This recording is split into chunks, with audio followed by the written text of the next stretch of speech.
Hi guys, it's Alan and welcome back to the Library of Alexandria. And today guys, I got a quick review for you here for Boosh!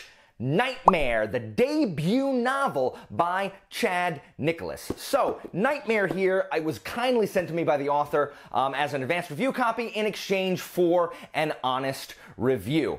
And this book is going to be coming out on the 6th of October, and you can still get $2 off if you pre-order the ebook now. So, Nightmare is a horror slash thriller novel. The conceit is, and with horror and thriller stuff, you don't want to give too much away, but the conceit is the main character, Scott, suffered a trauma as a youth, as a child.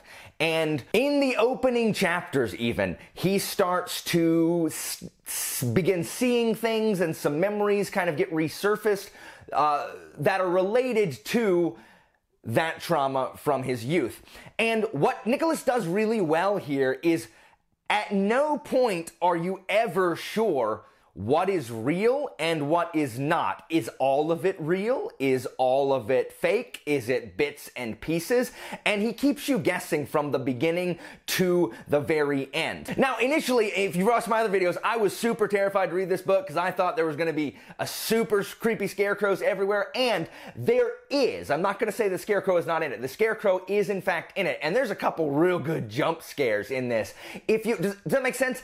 It's weird describing jump scares in a book, but you're just reading, and you are flying in this book, and then all of a sudden you're like, ah! And I didn't enjoy that at all. Like, I don't like being jump scared in a book, but far more menacing and far more terrifying in this book are the hordes of crows.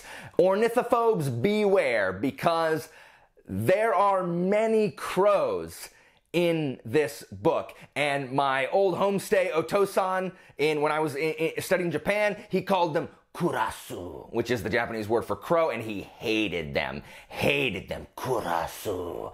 And there are many kurasu in this book, and Nicholas utilizes the setting really well, and just this kind of aura of dread and mysticism.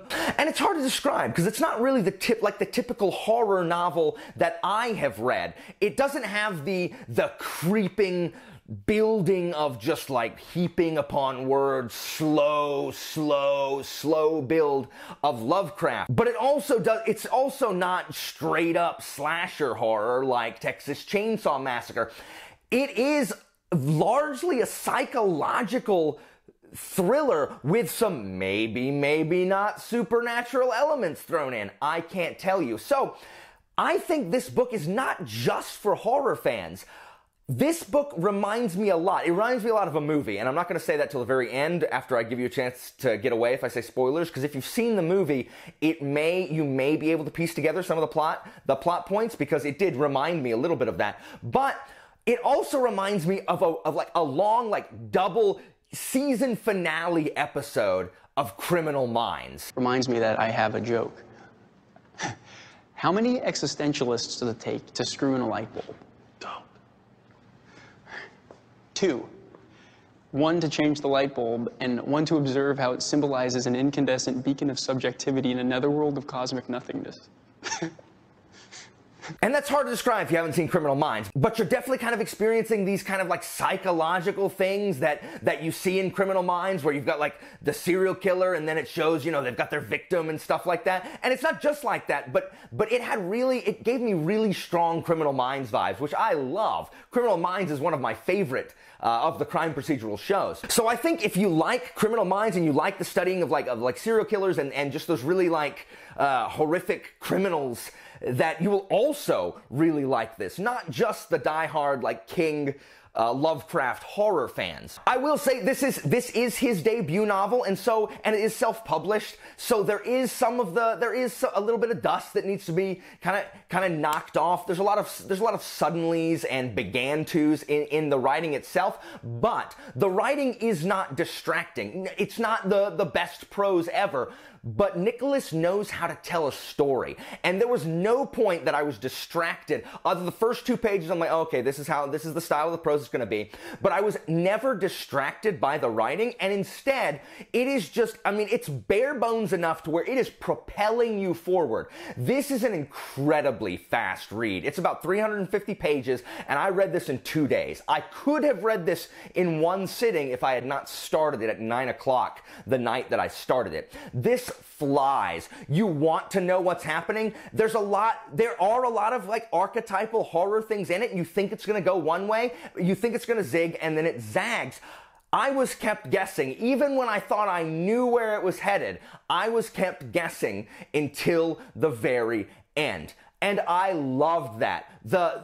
His storytelling ability to kind of guide us along and push us forward in this brisk but short narrative was really, really good. I had a heck of a time reading this.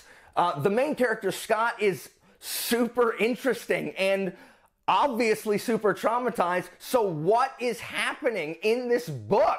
I said it to my wife multiple times. I'm like, Christina, what is happening? She ain't gonna read it, so she's not gonna be able to tell me because she does not know Dame. I'm throwing up the Dame hands. She does not do horror books or scary anything. That's not her.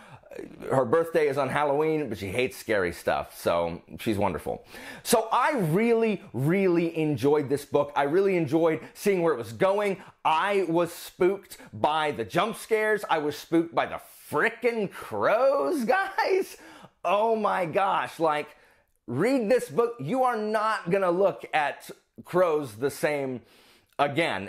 Definitely, if you've seen Alfred Hitchcock's The Birds, definitely some stuff reminiscent of the frickin' Birds. So I want to thank the author for sending me an advance copy of this.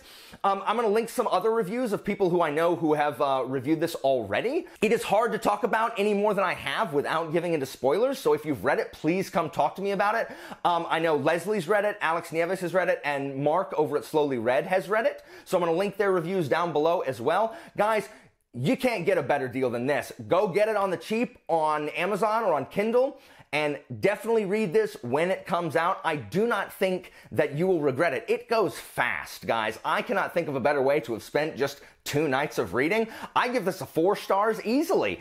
I definitely got 4 stars of enjoyment out of this book. I am excited to see where Nicholas takes his next novel. I'm confident that the writing will get better with each installment, and as long as he keeps spinning gripping yarns like this, I'm there for it, guys. So anyway, I hope you enjoyed this video. This is my first October video. It's probably the only spooky one I'm going to get to this month, really, unless I can get some Lovecraft stories up in there.